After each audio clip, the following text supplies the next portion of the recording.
Parasomnia presenta 10 relatos de terror que no te dejarán dormir.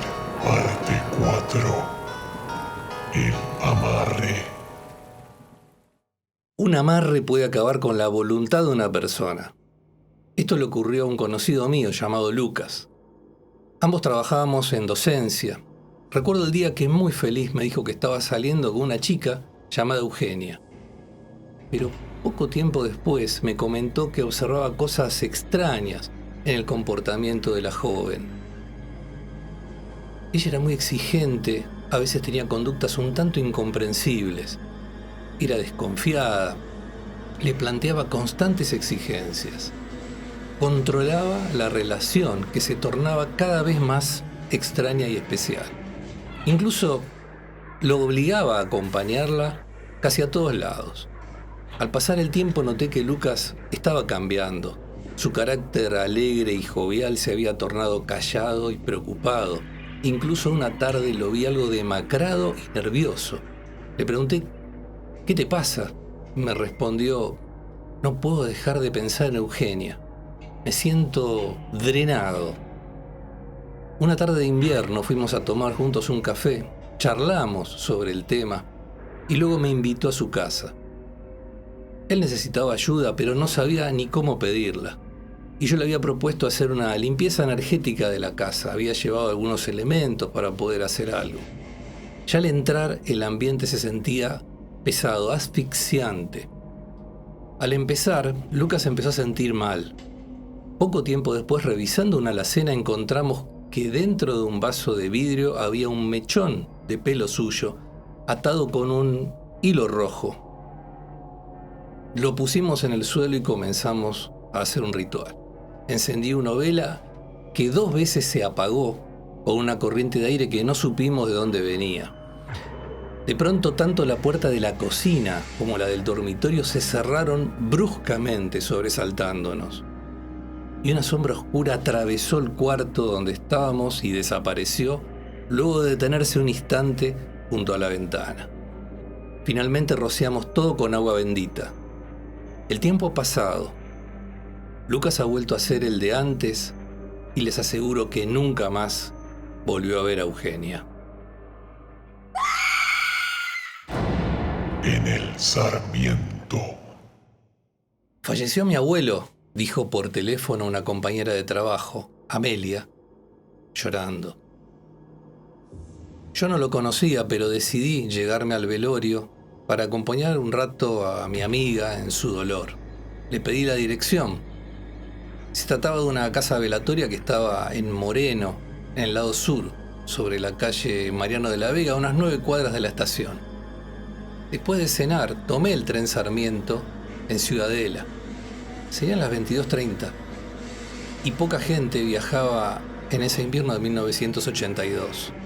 Me senté y comencé a leer. Un hombre mayor estaba sentado en la línea de asientos opuesta, en diagonal a mi posición.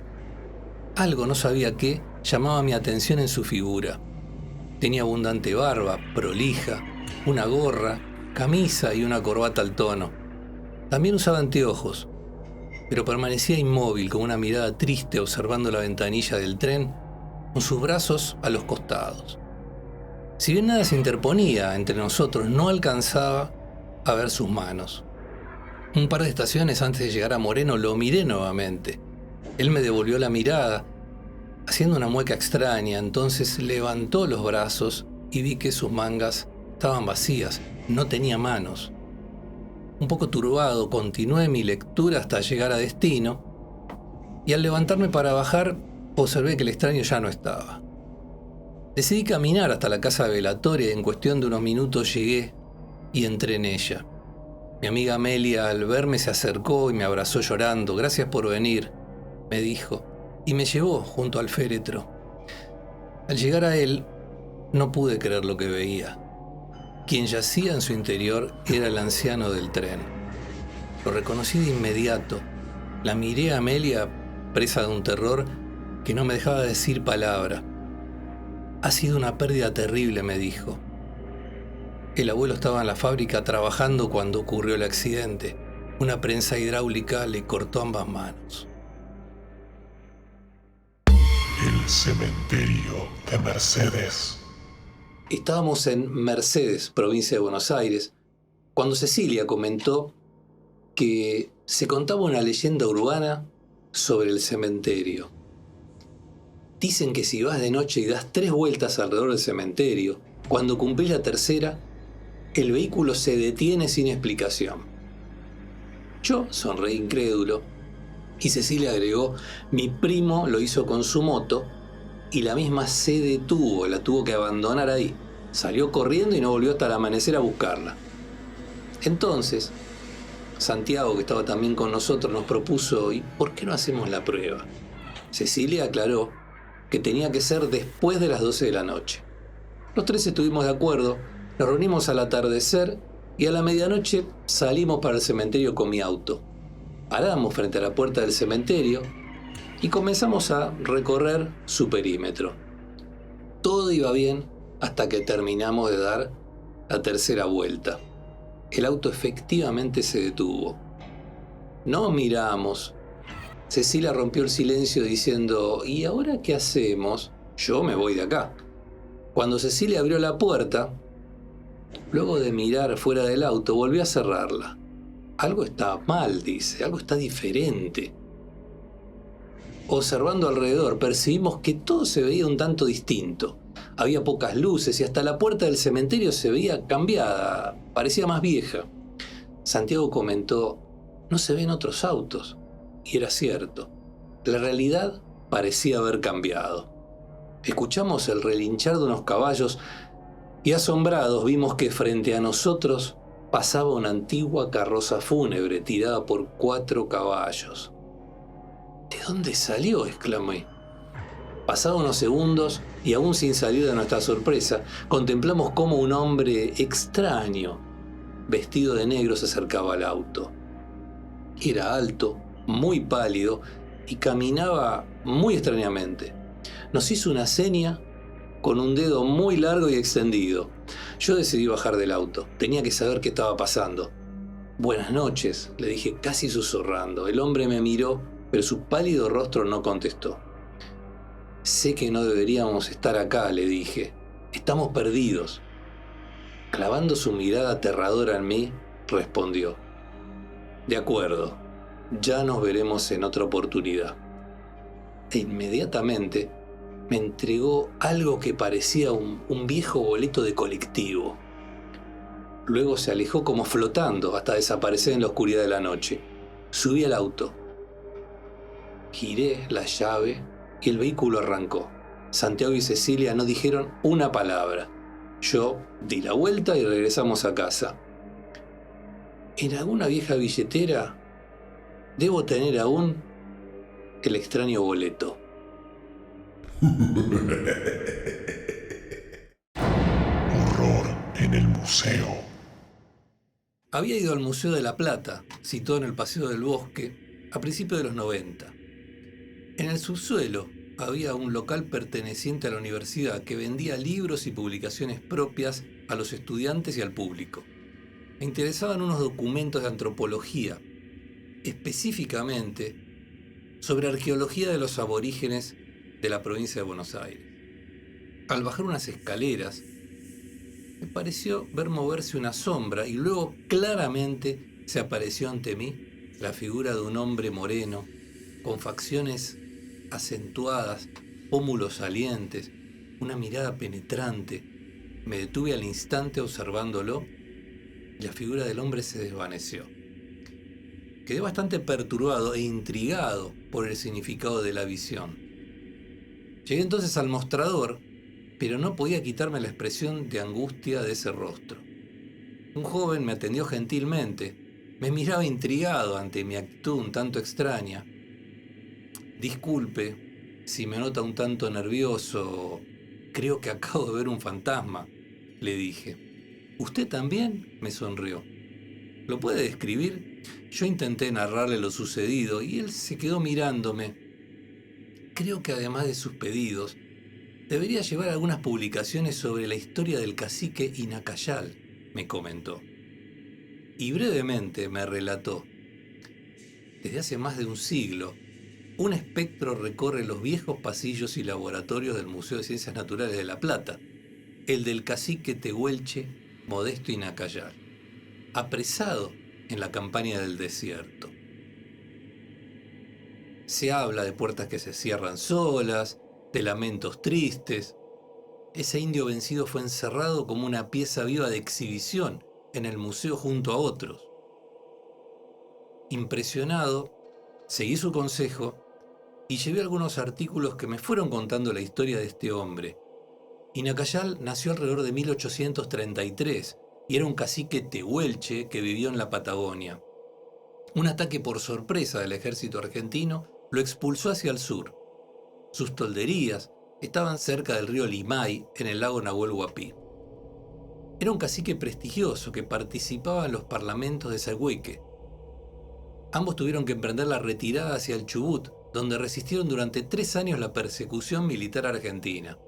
Las tribus de Inacayal y Foyel, compuestas por cerca de 180 personas, se presentaron en 1884 en el Fortín Villegas para dar testimonio de sus sentimientos pacíficos hacia el gobierno nacional. Sin embargo, el ejército los tomó prisioneros y los envió a Buenos Aires. Allí, separado de sus hijos, Inacayal fue encerrado durante 1 año y medio hasta que Moreno hizo su gestión para llevárselo al Museo de La Plata. Estuvo preso en los sótanos del museo, donde hoy funcionan los talleres. Allí, solo unas pequeñas ventanitas le permitían ver los árboles del bosque.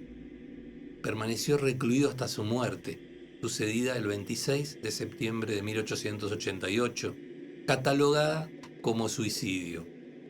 En los archivos del diario La Capital, un artículo publicado el martes 27 de septiembre de 1888 bajo el título Denuncia gravísima, informa: el cacique Inacayal, el mismo que salvó la vida del señor Moreno en un pasaje de sus expediciones al sur, ha muerto ayer. La causa de muerte de Inacayal nunca fue clara.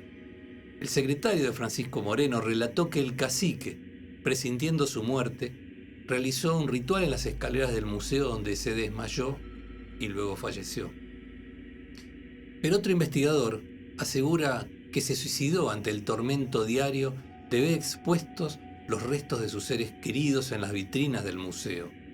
Más de 1000 cráneos y 80 esqueletos armados, entre ellos el de su mujer, también recluida en el museo, quien también murió allí de neumonía 1 año antes. Pero tampoco se descarta que haya sido asesinado. En su última aparición, el cacique se detuvo en la escalera principal del museo, se arrancó las ropas que sus captores le habían obligado a vestir.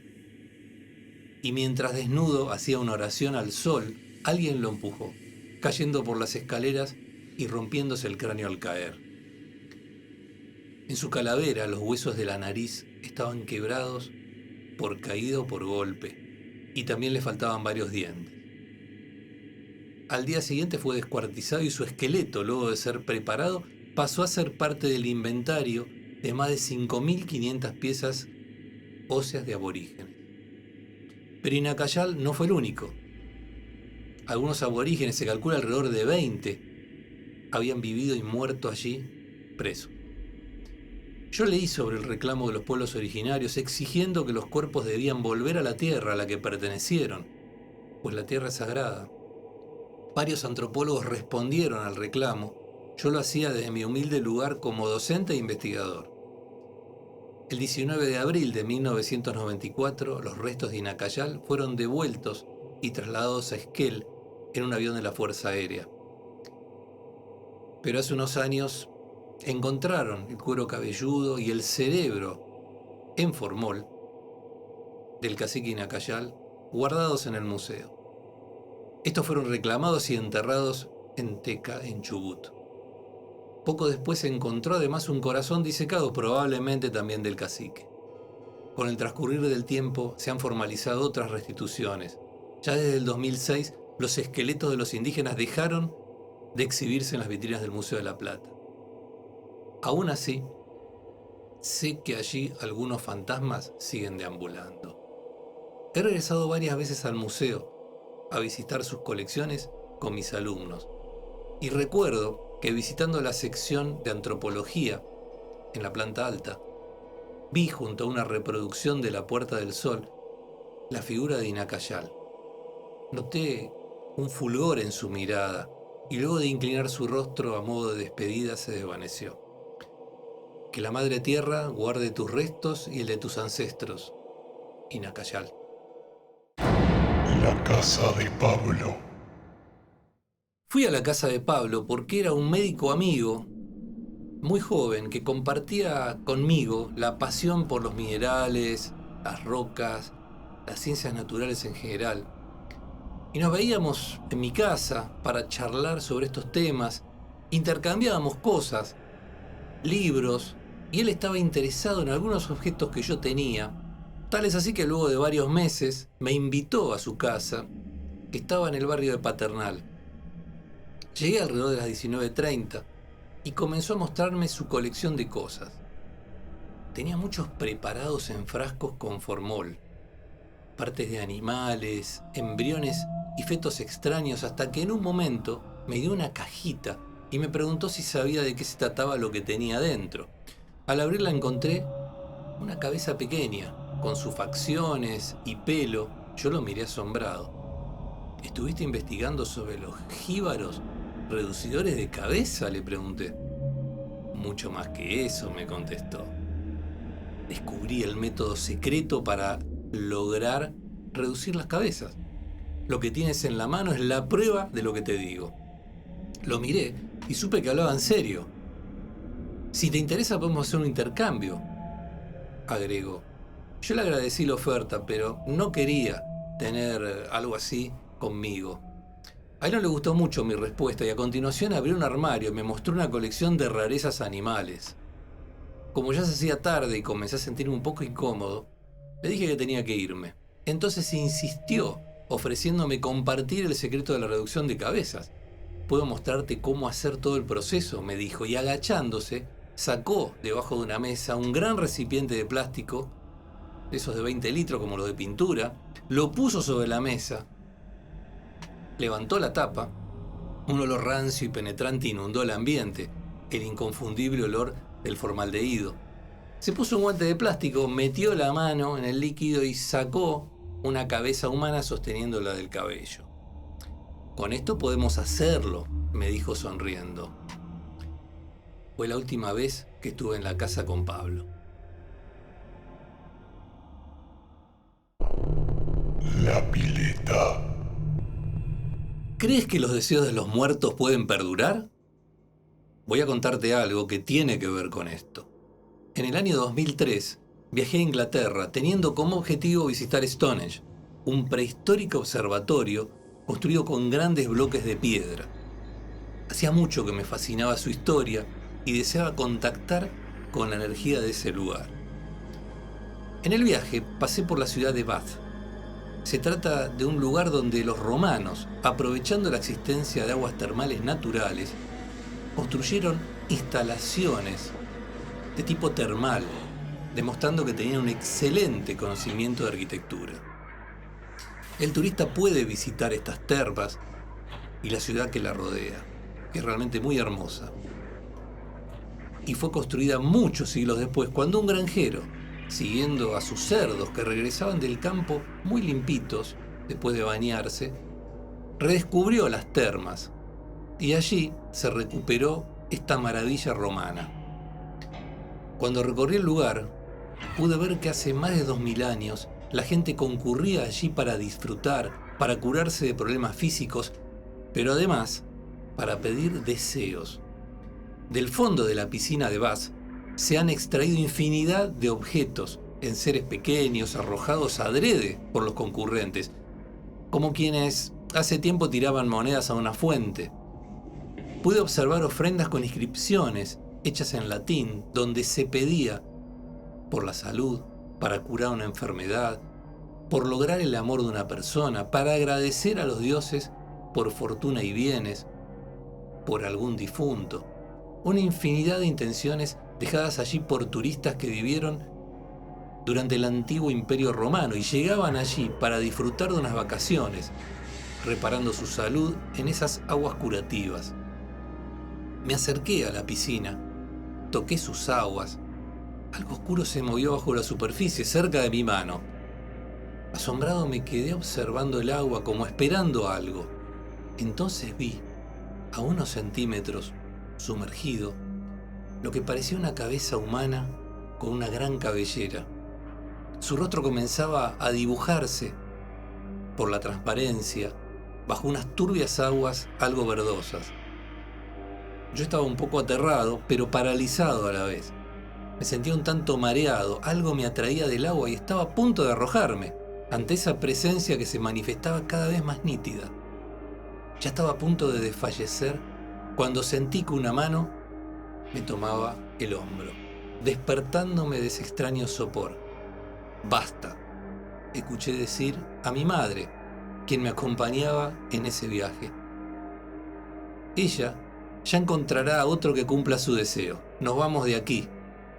Y sin decir más, emprendimos el regreso. El espectro de Teodoro. ¿Han visto un fantasma alguna vez? Teodoro se llamaba un hombre que hacía mantenimiento y cuidado de una casona llamada Rancho Grande, vecina a la casa de mis padres.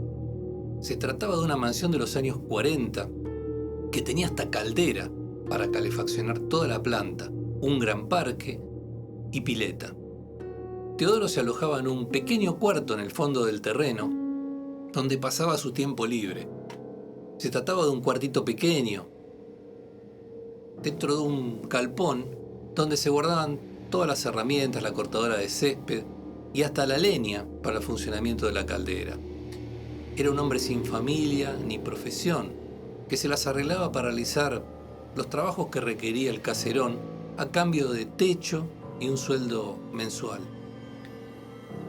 Yo era un niño y andaba en bicicleta todas las tardes y solía cruzarme con el viejo, que a veces hacía los mandados de la casa. Casi siempre vestía una bombacha de campo color marrón, camisa al tono y alpargatas de yute. Nunca le faltaba un pañuelo marrón, oscuro atado al cuello, y un cigarrito casi negro en la boca. Su rostro parecía tallado en madera, lleno de arrugas. Su pelo era abundante y cano, y la barba era blanca, con un bigote amarillento por el alquitrán de los cigarritos que fumaba. Un invierno ya no vimos más a Teodoro. Nos dijeron que había muerto en su cuartito solitario del fondo. Pasaron muchos años y ya con mi familia me mudé a otra de las casas vecinas justamente a esa casona donde habitaba Teodoro, que estaba muy deteriorada. Una parte trasera de la medianera, compartida con mi nuevo hogar, se hallaba caída. Cuando la reparé, me quedé un largo rato contemplando el galpón o lo que quedaba de él, donde en una época había vivido Teodoro. Sentía una atracción hacia ese lugar, algo inexplicable. Semanas después, compraron ese lugar y lo refaccionaron, derribando para siempre el viejo galpón. Una tarde de viernes, los perros comenzaron a aullar. Y cuando estaba anocheciendo, nuestro perro comenzó a llorar en la puerta pidiendo entrar, algo que nunca antes había hecho. Algo pasaba en el fondo de mi casa, así que tomé una linterna y salí a ver qué sucedía. Al final del terreno, estaba todo oscuro, me pareció ver una especie de figura muy grande que se movía entre las plantas. Noté que detrás de la medianera, donde hasta hacía poco se hallaba el galpón, surgía una luminosidad azul, como un destello que luego unos segundos desapareció. Yo trataba de entender qué sucedía cuando sentí una brisa helada sobre mi rostro. Me di vuelta, mis huesos se paralizaron por un instante. Frente a mí estaba la imagen de Teodoro tal como yo lo conocía. Hasta tenía el pucho en la boca, cuya bracita naranja titilaba entre su bigote cuando él respiraba. Lo miré confundido, sin temor, tratando de interpretar el propósito de este encuentro. Pensé si deseaba decirme algo y sin dejar de mirar su rostro dije: Teodoro. El anciano no contestó. Se limitó a mirarme y sonreír muy levemente para luego esfumarse en la negrura de la noche. ¿Y ustedes han tenido un encuentro con un fantasma? El Hotel de Mar del Sud. Durante unas vacaciones en Miramar, a fines de los 90, realicé una visita a Mar del Sud. Allí llamó poderosamente mi atención un enorme hotel abandonado, el Hotel Boulevard Atlantic, una mole de 4.500 metros cuadrados que dio origen al pueblo. La localidad se llamó en principio Boulevard Atlántico. Luego de ir a la playa, no pude resistir conocer el hotel, que si bien no funcionaba, pues estaba semidestruido, permitía ser visitado. Fui recibido por quien estaba a cargo del lugar desde 1970, Eduardo Gamba, ya jubilado, y quien por una suma moderada voluntad me permitió conocerlo, sacar fotos y hasta me mostró sus sitios más ocultos. Mientras lo recorría, comencé a sentir extrañas sensaciones, escalofríos en la nuca, cambios de temperatura, sonidos extraños y hasta creí ver sombras moverse. Pero cuando vi claramente algo oscuro que se movía por uno de los cuartos y salió por una galería, no pude resistir preguntarle a don Eduardo qué había pasado en el hotel. ¿También usted lo vio?, me respondió sonriendo. Pensé que yo solo veía esas cosas. Luego nos sentamos en el hall central y me contó muy amablemente parte de esta historia, que yo más tarde pude completar con bastante bibliografía que encontré en distintos medios. A fines del siglo XIX, Miramar crecía a solo 15 kilómetros. Para que un pueblo en este lugar creciera, era necesario que los futuros compradores de lotes tuvieran un hotel donde hospedarse y también los turistas. Así surgió el proyecto de levantar el hotel, de tamaño impresionante para la época. Pero las cosas no salieron bien. El tren, que era clave para el éxito del proyecto, llegó solo hasta Miramar. Sobrevino además la crisis económica de Juárez Selman en 1890. El director del Banco Constructor de La Plata, a cargo de la construcción del hotel, se llamaba Mauricio Schweitzer, se obsesionó en terminarlo. Pero poco después de hacerlo, en 1892, se suicidó. Para ponernos en contexto, les propongo hacer un viaje imaginario en el tiempo. Imaginar un lugar desierto, donde la desembocadura de un arroyo llamado La Tigra, quien era testigo de los trabajos de en esa época Florentino Ameghino en su búsqueda de nuestros antepasados. El cauce de este arroyo desemboca en el mar, en la playa principal del lugar, hoy llamado Mar del Sud. Y a 200 metros de ese sitio ya estaba el Hotel Boulevard Atlantic. En este escenario comienza nuestra historia. El 17 de diciembre de 1891 llegó a Buenos Aires el vapor de bandera francesa Pampa, con 817 inmigrantes judíos. Se les habían prometido tierras en Entre Ríos que no estaban designadas aún. Por lo tanto, les ofrecieron trasladarse a Mar del Sud hasta que las tierras de Entre Ríos estuvieran disponibles. Esto implicaba un largo viaje, pero no deseaban quedarse mendigando por las calles de Buenos Aires. Un grupo de al menos 500 de estos inmigrantes aceptó la propuesta y a finales de diciembre de 1891, una formación del Tren Ferrocarril del Sur partió desde Constitución y llegó al cabo de 12 horas a la estación Mar del Plata. Faltaban todavía 70 kilómetros para llegar a Mar del Sud y la única manera de hacerlo eran carruajes, carretas.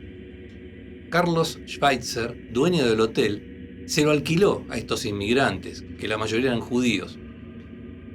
Una impresionante caravana de 60 carretas llegó al rojo edificio del Boulevard Atlántico, en la solitaria localidad llamada Mar del Sud, luego de 2 días de viaje, y para hacer 70 kilómetros. Una vez establecidos en el flamante hotel Boulevard Atlantic, consiguieron una red para pescar y al poco tiempo abastecían al hotel de corvinas, pescadillas, palometas. Pero el 12 de enero de 1892, una furiosa tormenta azotó al paraje de Mar del Sud. Los arroyos La Tigra y la Carolina se desbordaron y las calles se inundaron. Quedaron aislados de toda urbanización y la situación era desesperante. El hotel sufrió serios daños se derrumbó una pared, varios inmigrantes resultaron heridos y fueron trasladados a Mar del Plata. Hacia fines de enero, un brote de tifus, transmitida por piojos o pulgas, atacó a los más chicos y les quitó la vida. Por esta razón, en este lugar fueron sepultados 25 niños y un adulto, víctimas de esa epidemia de tifus. Dicen que cerca de la orilla sur del arroyo La Tigra, a 200 metros del Hotel Boulevard Atlantic y otros tantos del mar, en una barranca que hoy luce tapizada de hierba, estaría el cementerio sagrado donde descansan esos cuerpos. Las familias más antiguas de Mar del Sur dicen que entre finales de los años 30 y principios de los 40, sus niños iban al cementerio judío a jugar como un punto de diversión y misterio, sin saber que se trataba de un sitio sagrado. Algunos testigos aseguran que también, frente al arroyo La Tigra y a la altura del hotel, encontraron huesos humanos. El cementerio tiene que estar en algún lugar, pero no se sabe exactamente dónde, y tampoco se encontró documentación que avale la recuperación de los restos de estas personas. El Hotel Boulevard Atlantic, donde vivieron algunos meses los judíos rusos, los gauchos judíos que hicieron la colonización agraria de la Argentina a fines del siglo XIX, fue rematado y volvió a abrir en 1904. Durante el siglo XX fue la pieza clave para el desarrollo del pueblo, que creció lentamente. En 1974 lo compró Eduardo Gamba. Su trabajo era proyectar películas de cine, pero el hotel lo hechizó. Montó un cine en uno de los salones que funcionó durante los 70. Luego entró en decadencia y poco a poco quedó en el estado que yo pude corroborar. Los movimientos de arena, los cambios en el cauce del arroyo La Tigra borraron todas las referencias del cementerio judío de Mar del Sur. Sus almas tal vez son las sombras que yo vi, probablemente aún vagan por los cuartos de ese hotel que actualmente está siendo reconstruido.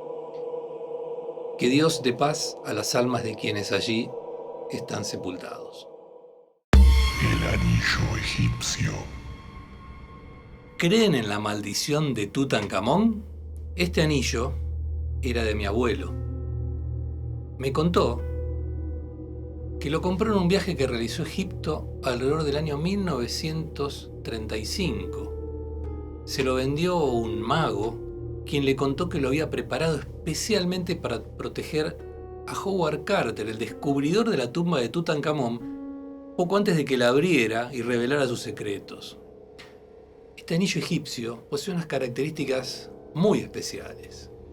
Es de plata, tiene en su cara interna granos de arena incluidos que fueron recogidos de un templo muy antiguo en Egipto. El anillo muestra el ojo de Horus, que es un antiguo símbolo solar egipcio que encarna el orden, lo imperturbado, lo perfecto. Algunos de ustedes tal vez no conozcan a Howard Carter.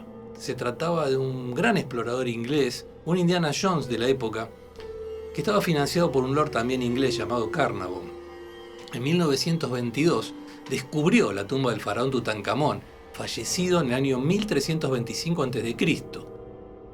Pero un mago le advirtió que antes de profanar la tumba se colocara el anillo como un talismán protector, pues existía el rumor de una maldición que decía: la muerte golpeará con su velo a aquellos que osen perturbar el reposo del faraón. Carter, si bien no creía en maldiciones, se lo puso. Lord Carnarvon, al enterarse del descubrimiento, viajó desde Inglaterra, estuvo presente cuando se abrió la tumba de Tutankamón. Poco antes un mosquito le había picado en el rostro, que se le inflamó. Pero más tarde se cortó en el mismo lugar al afeitarse y la herida se infectó. Cierta noche hubo un misterioso corte de luz en toda la ciudad del Cairo, que afectó el hotel donde descansaba el lord inglés. Cuando regresó la luz, entraron a su habitación y hallaron en una jaula muerto a su canario. Y Lord Carnarvon estaba en su cama, fallecido. Más tarde se supo que su perro murió en su castillo en Inglaterra esa misma noche a la misma hora, luego de dar un aullido tremendo. Nunca las autoridades supieron explicar qué había causado el corte de luz que sumió en la oscuridad toda la ciudad del Cairo. Varias muertes sospechosas sucedieron más tarde a algunos de los que habían participado en la excavación de la tumba de Tutankamón. Pero Howard Carter, tal vez gracias al anillo egipcio, nunca fue alcanzado por la maldición. La posesión. Cuando tenía 13 años, mi mejor amigo del colegio secundario, que se llamaba Fernando, me invitó, como muchas veces sucedía, a pasar la tarde en su casa. Pero ese día en particular, cuando llegué, me comentó que estaba estudiando un libro. Se trataba de un grueso volumen que parecía bastante viejo. Y me dijo: ¿te animás a hacer una prueba, un experimento con lo que enseña este libro? Entonces me hizo poner de pie, me pidió que cerrara los ojos. Luego realizó una serie de movimientos algo semejantes a pases magnéticos. En un momento determinado yo sentí que me caía hacia atrás. Riéndose me dijo: ¿ves sobre lo que te estoy comentando? Este libro tiene ese conocimiento. Es el libro de las sugestiones y poderes paranormales. Luego estuvimos largo rato hablando del tema, hasta que en un momento determinado me pidió que vayamos al sótano para seguir con ejemplos sobre el tema. El sótano se hallaba debajo del garage de la casa. Nunca habíamos ido allí, y cuando bajamos observé que en la pared Fernando había dibujado con tiza toda una serie de gráficos de tipo demoníaco. En ese momento me miró de un modo que jamás olvidaré. Me sonrió de forma muy rara y me dijo: no sé si te habrás dado cuenta de que Fernando ya no es él.